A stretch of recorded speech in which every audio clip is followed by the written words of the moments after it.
गणेशाय नमः। ओम श्री जगदम्बिकाय नमः। श्रीमद् देवी भागवत स्कंद 12 अध्याय 9। गायत्री के अनुग्रह से गौतम के द्वारा असंख्य ब्राह्मण परिवारों की रक्षा, ब्राह्मणों की कृत घनता और गौतम के द्वारा ब्राह्मणों को घोर शाप प्रदान। व्यास जी कहते हैं, राजन, एक समय की बात है, प्राणियों के कर्म का भोग कराने के लिए इंद्र ने 15 वर्षों तक जल बरसाना बंद कर दिया।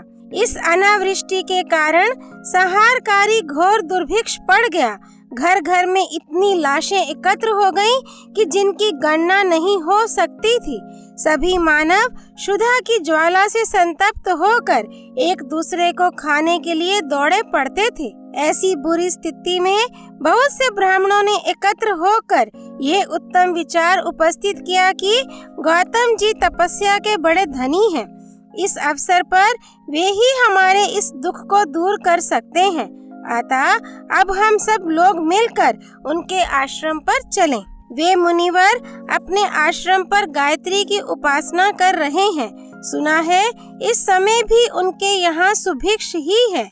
बहुत से प्राणी वहाँ पहुँच चुके हैं। इस प्रकार विचार करके वे सभी ब्राह्मण अपने अग्निहोत्र के सामान, कुटुंबी, गोधन तथा दास दासियों को साथ लेकर गौतम जी के आश्रम पर गए। कुछ लोग पूर्व से, कुछ दक्षिण से, कुछ पश्चिम से और कुछ उत्तर से, अनेक दिशाओं से बहुत से ब्राह्मण वहां पहुंच गए। ब्राह्मणों के इस बड़े समाज को उपस्थित देखकर गौतम जी ने उनको प्रणाम किया। आसन आदि उपचारों से उन ब्राह्मणों की पूजा की। कुशल प्रश्न के अनंतर उनके आगमन का कारण पूछा। तब संपूर्ण ब्राह्मणों ने अपना अपना दुख उनके सामने निवेदन किया। वस्तुतः ब्राह्मण समाज बहुत दुखी था। उन सबको दुखी देखकर मुनि ने अभय प्रदान किया। उन्होंने कहा, विप्रो, ये आश्रम आप ही लोगों का है। मैं सर्वथा आप लोगों का दास हूँ। मुझ दास के रहते आप लोगों को चिंता नहीं करनी चाहिए। इस समय आप तपोधन ब्राह्मणों के पधारने से मैं कृतकृत्य हो गया।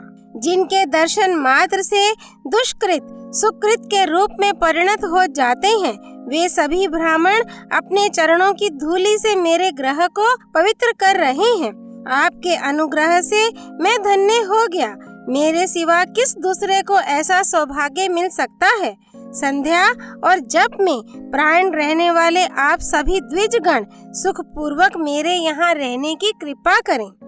व्यास जी कहते हैं, राजन, मुनिवर गौतम जी इस प्रकार सभी ब्राह्मणों को आश्वासन देकर भक्ति विनम्र हो भगवती गायत्री की प्रार्थना करने लगे। देवी, तुम्हें प्रणाम है। तुम महाविद्या, वेद माता और परात्पर स्वरूपिणी हो। व्याहृति आदि महान मंत्र और प्रणव तुम्हारे रूप हैं। माता, तुम साम्यावस्था में विराजमान रहती हो। हरीम का रूप धारण करने वाली तुम देवी को मेरा नमस्कार है। स्वाहा और स्वधा रूप से शोभा पाने वाली संपूर्ण कामनाओं को देने में परम कुशल तुम देवी को मैं प्रणाम करता हूँ। तुम भक्तों के लिए कल्पलता और तीनों अवस्थाओं की परम साक्षिणी हो। तुम्हारा स्वरूप तुर्यावस्था से अतीत है तथा तुम सच्चिदानंद स्वरूपिणी हो। तुम संपूर्ण वेदांतों की वेद्य विषय हो। सूर्य मंडल में तुम्हारा निवास है। प्रातः काल में तुम बाल सूर्य के समान रक्त वर्ण वाली कुमारी, मध्याह्न काल में श्रेष्ठ युवती और सायंकाल में वृद्धा के रूप से विराजती हो। मैं तुम्हें नित्य प्रणाम करता हूँ। संपूर्ण प्राणियों का उद्धार करने वाली देवी परमेश्वरी, तुम मेरे अपराध क्षमा करो। गौतम जी के इस प्रकार स्तुति करने पर भगवती जगदम्बा उनके सामने प्रकट हो गईं। उन्होंने मुनि को एक ऐसा पूर्ण पात्र दिया जिससे सबके भरण पोषण की व्यवस्था हो सकती थी।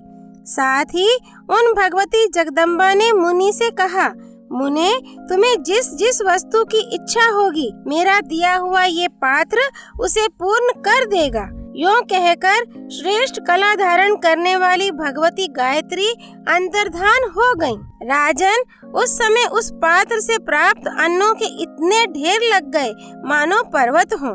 6 प्रकार के विविध रस, भांति भांति के तृण, दिव्य भूषण, रेशमी वस्त्र, यज्ञों की सामग्रियां तथा अनेक प्रकार के पात्र देवी के दिए हुए उस पूर्ण पात्र से निकल आए। राजन, मुनिवर गौतम जी बड़े महात्मा पुरुष थे। जिस जिस वस्तु के लिए उनके मन में इच्छा उत्पन्न होती थी, वे सभी पदार्थ देवी गायत्री के पूर्ण पात्र से प्राप्त हो जाते थे। उस समय मुनिवर गौतम जी ने संपूर्ण मुनियों को बुलाकर उन्हें प्रसन्नता पूर्वक धन धान्य, वस्त्र भूषण आदि समर्पण किए। उनके द्वारा गाय, भैंस आदि पशु तथा स्त्रुक स्त्रुवा आदि यज्ञ की सामग्रियां, जो सब की सब भगवती गायत्री के पूर्ण पात्र से निकली थीं, आए हुए ब्राह्मणों को प्राप्त हुई। सभी लोग एकत्रित होकर गौतम जी की आज्ञा से यज्ञ करने लगे। स्वर्ग की समानता रखने वाला वह आश्रम उस समय एक महान विस्तृत आश्रय क्षेत्र हो गया था। त्रिलोकी में जो जितनी भी सुंदर वस्तुएं दिखलाई पड़ती हैं, वे सब की सब भगवती गायत्री की कृपा से प्राप्त उस पात्र से ही निकल आई थी। वहाँ उपस्थित मुनियों की स्त्रियां वस्त्राभूषण आदि धारण करने के कारण ऐसी शोभा पाने लगी मानो देवांगनाएं हों।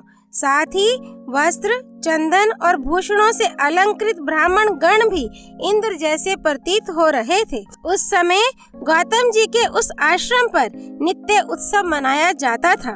ना किसी को रोग का किंचन मात्र भय था और ना देते ही किसी को भय पहुंचा सकते थे। उस अवसर पर गौतम जी का वह आश्रम चारों ओर से 100-100 योजन के विस्तार में था। अन्य भी बहुत से प्राणी वहां आए और आत्मज्ञानी मुनिवर गौतम जी ने सभी को अभय प्रदान करके उनके भरण पोषण की व्यवस्था कर दी। अनेक प्रकार के महान यज्ञ विधिवत संपन्न होने के कारण उस समय देवता भी परम संतुष्ट हो गए। उन्होंने गौतम जी के यश की पर्याप्त प्रशंसा की। महान यशस्वी इंद्र ने भी अपनी सभा में यह श्लोक कहा, अहो, ये गौतम मुनि हम लोगों के लिए इस समय स्वयं कल्प वृक्ष ही बन गए हैं। तभी तो इन महाभाग के द्वारा हमारे सभी मनोरथ पूर्ण हो रहे हैं।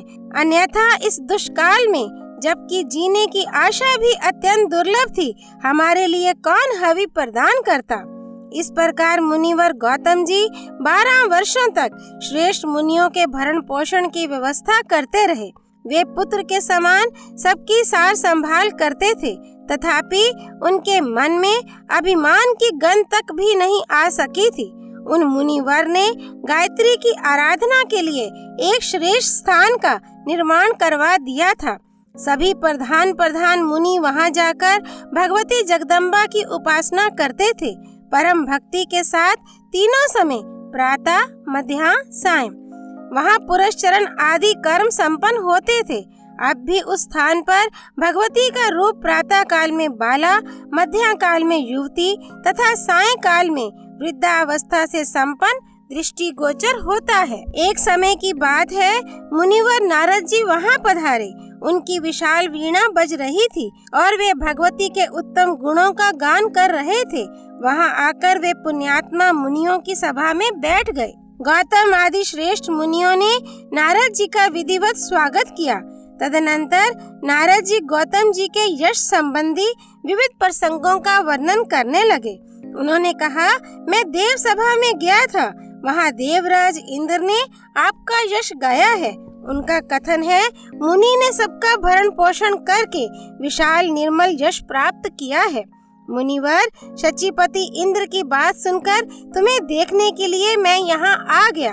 भगवती जगदम्बा के कृपा प्रसाद से तुम धन्यवाद के पात्र बन गए हो। मुनिवर गौतम जी से इस प्रकार कहकर नारद जी गायत्री सदन में गए। उन्हें वहाँ भगवती जगदम्बा की झांकी प्राप्त हुई। दर्शन करके नारद जी की आंखें प्रसन्नता से खिल उठी। उन्होंने देवी की विधिवत स्तुति की और पुनः स्वर्ग को प्रस्थान किया।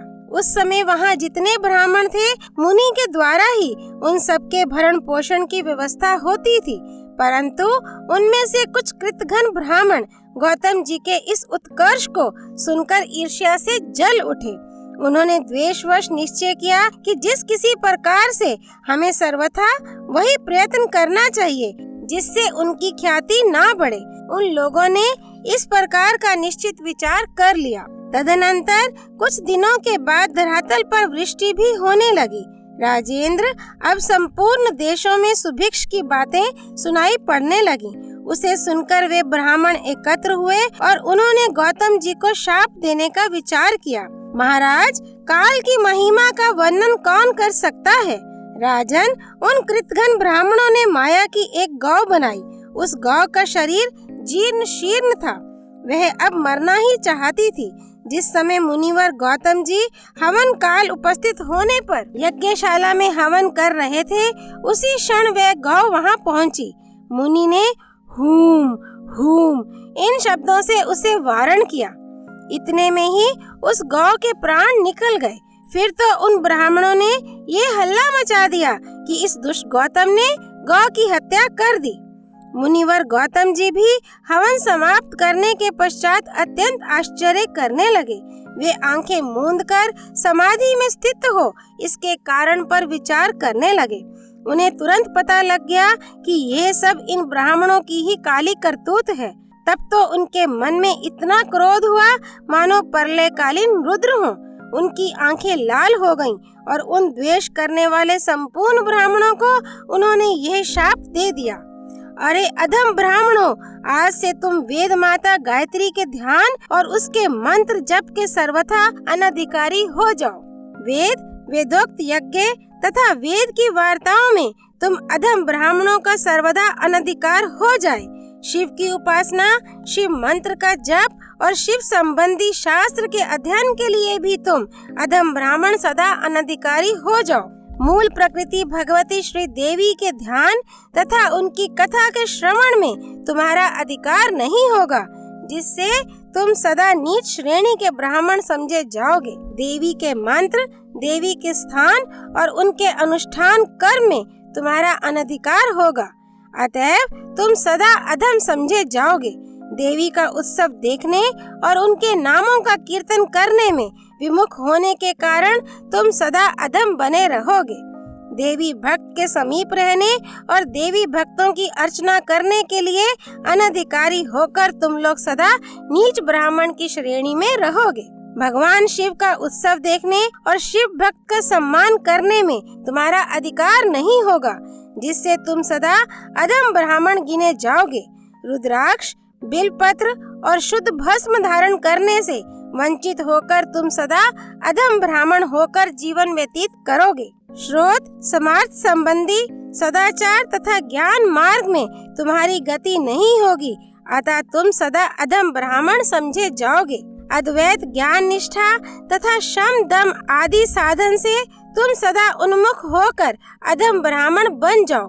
नित्य कर्म आदि के अनुष्ठान तथा अग्निहोत्र आदि साधन में भी तुम्हारा अनधिकार हो और तुम सदा के लिए अधम बन जाओ। स्वाध्यायाध्ययन तथा प्रवचन से तुम उन्मुख होकर सर्वदा अधम जीवन व्यतीत करो। गौ आदि दान और पितरों के श्राद्ध से ब्राह्मणाधमों तुम विमुख हो जाओ। अधम ब्राह्मणों कृच्छ्र, चांद्रायण तथा प्रायश्चित व्रत में तुम्हारा सदा के लिए अनधिकार हो जाए।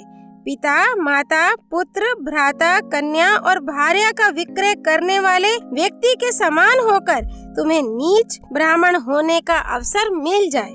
अधम ब्राह्मणों, वेद का विक्रय करने वाले तथा तीर्थ एवं धर्म बेचने में लगे हुए नीच व्यक्तियों को जो गति मिलती है वही तुम्हें प्राप्त हो। तुम्हारे वंश में उत्पन्न स्त्री तथा पुरुष मेरे दिए हुए शाप से दग्ध होकर तुम्हारे ही समान होंगे।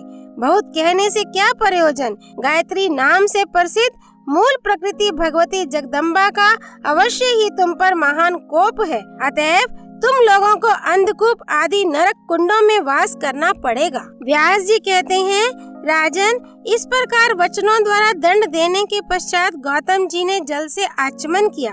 भगवती गायत्री का दर्शन करने के लिए अत्यंत उत्सुक होकर वे देवालय में गए। वहां जाकर उन्होंने महादेवी के चरणों में मस्तक झुकाया।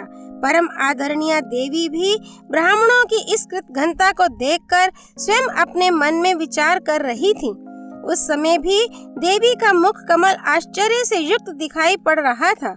अब आश्चर्य से संपन्न मुख कमल वाली भगवती गायत्री मुनिवर गौतम जी से कहने लगी, महाभाग, सर्प के लिए दिया हुआ दुग्ध भी विष को ही बढ़ाने वाला होता है। तुम धैर्य धारण करो, कर्म की ऐसी ही विपरीत गति है। इसके बाद भगवती जगदम्बा को प्रणाम करके मुनिवर गौतम जी अपने आसन पर चले गए। तदनंतर शाप से दग्ध होने के कारण उन ब्राह्मणों ने जितना वेदाध्ययन किया था वह सब का सब विस्मृत हो गया। गायत्री मंत्र भी उनके लिए अनभ्यस्त हो गया। वह एक अत्यंत भयानक दृश्य उनके सामने उपस्थित हो गया। वे सब एकत्र होकर अत्यंत पश्चाताप करने लगे। फिर उन लोगों ने मुनि के सामने दंड की भांति पृथ्वी पर पड़कर उन्हें प्रणाम किया। लज्जा के कारण उनके सिर झुके हुए थे और वे कुछ भी कहने में असमर्थ थे। वे बार बार यही कह रहे थे, मुनिवर प्रसन्न होइए, प्रसन्न होइए, प्रसन्न होइए। जब मुनिवर को चारों ओर से होकर वे प्रार्थना करने लगे, तब दयालु मुनि का हृदय करुणा से भर गया। उन्होंने उन नीच ब्राह्मणों से कहा, ब्राह्मणों, जब तक भगवान श्री कृष्ण चंद्र का अवतार नहीं होगा तब तक तो तुम्हें कुंभीपाक नरक में अवश्य रहना पड़ेगा, क्योंकि मेरा वचन मिथ्या नहीं हो सकता। यह तुम्हें समझ लेना चाहिए। इसके बाद तुम लोगों का भूमंडल पर कली युग में जन्म होगा। मेरी कही हुई ये सभी बातें होकर रहेंगी, ये अन्यथा नहीं हो सकती। हाँ, यदि तुम्हें शाप से मुक्त होने की इच्छा है तो तुम सब लोगों के लिए परम आवश्यक ये है कि भगवती गायत्री के चरण कमल की सतत उपासना करो।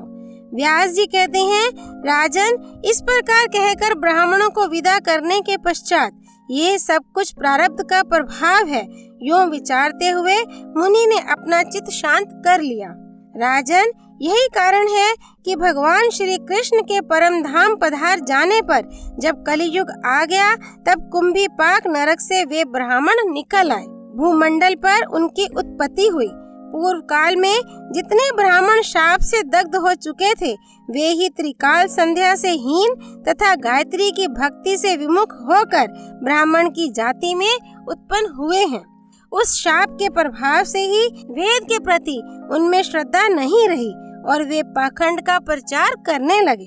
वे अग्निहोत्र आदि सत्कर्म नहीं करते तथा उनके मुंह से स्वधा और स्वाहा का उच्चारण नहीं होता। कितने तो ऐसे हैं जिन्हें मूल प्रकृति अव्यक्त स्वरूपिणी भगवती जगदम्बा का किंचिन मात्र भी ज्ञान प्राप्त नहीं है। उन सब के दंडित होने पर भी उनके द्वारा दुराचार का ही प्रचार होता है। बहुत से लंपट तो ऐसे हैं जो अत्यंत दुराचारी होकर पर स्त्रियों के साथ कुत्सित व्यवहार करने के कारण अपने घृणित कर्म के प्रभाव से पुनः कुंभीपाक नरक में ही जाएंगे। अतएव राजन, सब प्रकार से भगवती परमेश्वरी की ही आराधना करनी चाहिए। अब इसके बाद मणिद्वीप का वर्णन करता हूँ, सुनो। ये सुंदर स्थान जगत को उत्पन्न करने वाली आदि शक्ति भगवती भुवनेश्वरी का दिव्य परम धाम है। अध्याय 9 संपूर्ण। आदि शक्ति भगवती माँ भुवनेश्वरी की जय। मुनिवर गौतम ऋषि की जय। भगवती गायत्री देवी की जय। श्री भगवती देवी अर्पणमस्तु।